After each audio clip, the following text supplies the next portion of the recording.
This is actually one of the most provocative sessions of the day. It is about the subject of mobile first.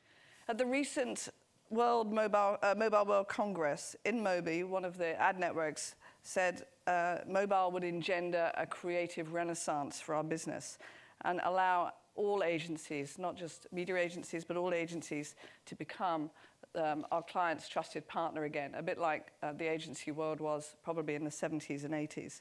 And we very much believe this to be true. Mobile is giving us a great opportunity to change the shape of the business. I'm talking about the context of the consumption to understand the role of the mobile's life, the role of mobile in the consumer's life.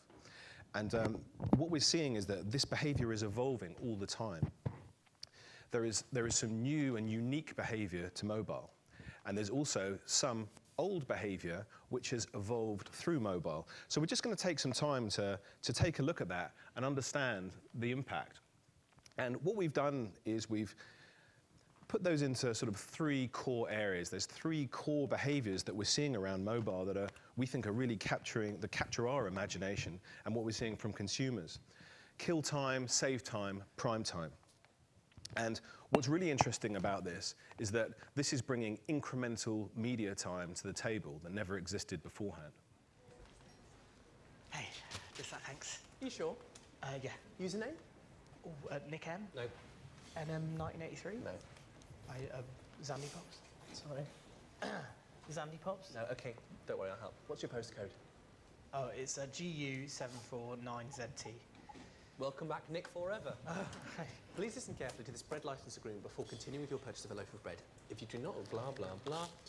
You also agree not to use any bread-based product for any purposes prohibited by United Kingdom law, including without limitation, design, development, manufacture of missiles, chemical, nuclear or biological weapons.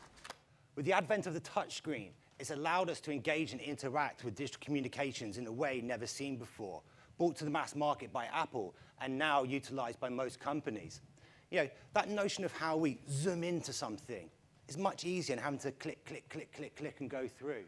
One of the evolutions of mobile is the tablet. And the tablet is an extraordinary device, and I'm sure Mel touched before on how quickly it's grown. And actually, the tablet is a category in its own right and needs to be treated as such. But it's kind of becoming the ultimate family computer in its own right too. The mobile is central to changing that. So creativity has to come from mobile. You have to think about mobile first and what you're going to do it. But you know what? This can be scary for marketeers, for clients. Does that mean I have to build 15 different websites?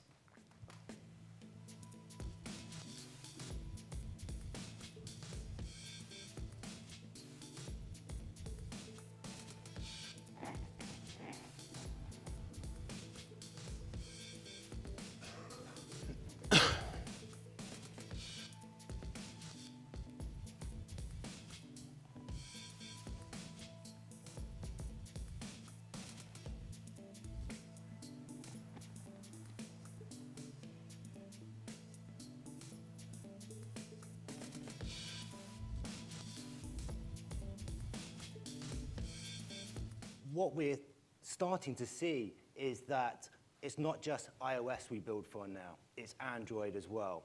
And more so as connectivity in the markets Mel mentioned becomes much better and much faster, it means we don't have to rely on those app areas. But I guess the big challenge that we have in these sort of, these app zones is actually discoverability in it. And that's where the web, in whatever form it is a lot more intuitive than the app store of whatever description. Yeah, we're not just talking about ideas to drive a content concept, we're talking about ideas that drive interactive content, commerce, and also communications, and fuse those three things in order to create fantastic business results. Great. That's our definition of creativity today. We're not looking at online, we're not looking at mobile, we're not looking at tablets, we're not looking at TV. It's all converging together. And that's the exciting part. So it's going to accelerate quicker than we know. Thank you. Well done.